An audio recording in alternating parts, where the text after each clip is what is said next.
Division ছিল, panchayat ticket জন্য একটু মামুল ছিল, পাই। 2018 সাল থেকে টানা আমার সাথে রাজ্জাক ছিল। যখন আমি যখন আমার ওই মার্ডার কেসটায় আমি জেল খাটি, সেই সময়টা রাজ্জাক শওকত মোল্লার সাথে চলে যায়।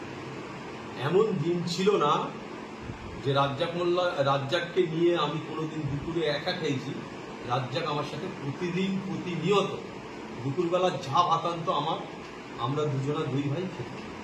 এটা ভাঙড়ের প্রতিটা মানুষ জানে, তারা বিডিও অফিসে পঞ্চায়েত সমিতিতে গেছে, তারা জানে রাজ্জাক আমার অত্যন্ত প্রিয় ছিল।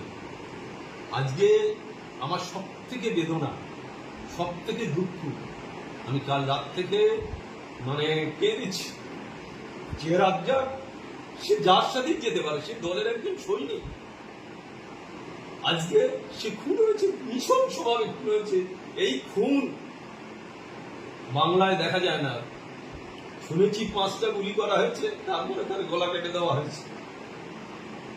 আমি তার ফ্যামিলির প্রতি সহানুভূতি জানাই, কিন্তু এই দুর্ভাগ্য আজকে দূর সময়, একটা কঠিন সময় আমি মনে করি যে এই সময়টায় রাজ্জাকের মতন ছেলে খুন হওয়া পাখির কাছে আর দুর্ভাগ্য কিছু নেই।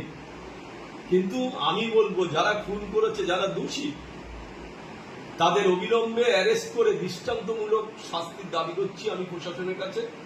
কলকাতা পুলিশ যথেষ্টভাবে তারা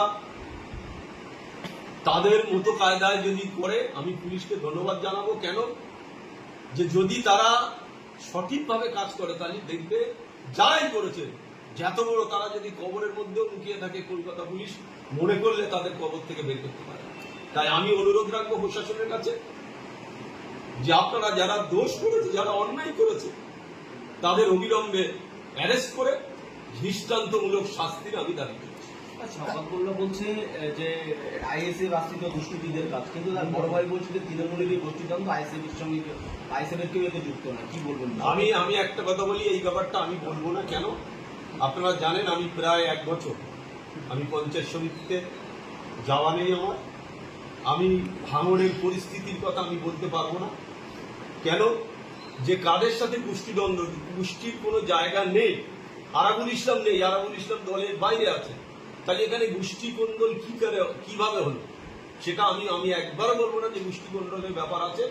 যদি লোকালের ব্যাপার থাকে সেটা লোকালের মানুষ বুঝতে পারবে।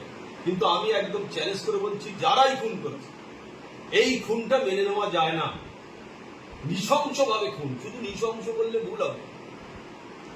গুলি করার পরে আমি যেটা শুনেছি যে বাইকে তাকে নামানো হয়েছে, নামিয়ে পরপর 5টা গুলি করা হয়েছে। তারপরেও তারা সন্দেহ করেছে যে যদি বেঁচে যায় রাজ্জাকের শরীর মোটা সোটা, তারপরে তার গলা পর্যন্ত কেটে দেওয়া হয়েছে।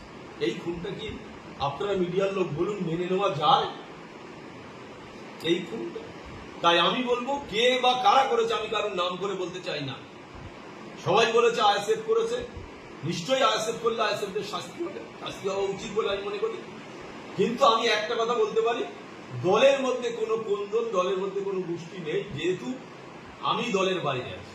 তাই আমি সবার কাছে অনুরোধ রাখবো, ভাঙড়ের মানুষ আপনারা সচেতন মানুষ, আপনারাও সবাই সাবধানে থাকবেন। যেই ধরনের ঘটনা, নির্মম ঘটনা, এই ঘটনাকে কোনোদিন মেনে নেওয়া যায় না। আমি ফের বলবো, জোর একটা মেয়ে আছে, আমি শুনেছি মেয়ে ছেলে বোধহয় আছে। আমি শুধু কন্ডিশন থাকার কারণে আমি সেখানে যেতে পারিনি। এই অবস্থায় আমার কোর্টের কন্ডিশন আছে, আমি তাই ওর ফ্যামিলির প্রতি আমার সহানুভূতি থাকবে। আমি ওদের নিশ্চয়ই, আমার কন্ডিশন কেটে গেলে আমি নিশ্চয়ই ওদের সাথে ওদের বাড়ি যাবো, যোগাযোগ করব। যে এই ধরনের একটা রাজ্জাকের মতন ছেলে চলে যাওয়া দলের ক্ষতি। আমি শুনেছি তাকে দলের নাকি অঞ্চলের দায়িত্ব দেওয়া হয়েছিল। যাই হোক, যেভাবেই হোক সে খুন হয়েছে, তার আত্মার শান্তি কামনা করি। আমি তার ফ্যামিলির প্রতি আমার সহানুভূতি আছে। এই যে আপনার একজন একসময়ের সাথী সঙ্গী, আপনি বললেন একসঙ্গে খেয়েছেন দুপুরবেলা প্রতিটা দিন, তাকে নির্মমভাবে খুন হতে হলো। কলকাতা পুলিশ এখানে মজুদ রয়েছে, আগে বেঙ্গল পুলিশ ছিল, এখন কলকাতা পুলিশ, তারপরে এই ঘটনা কি বলবেন?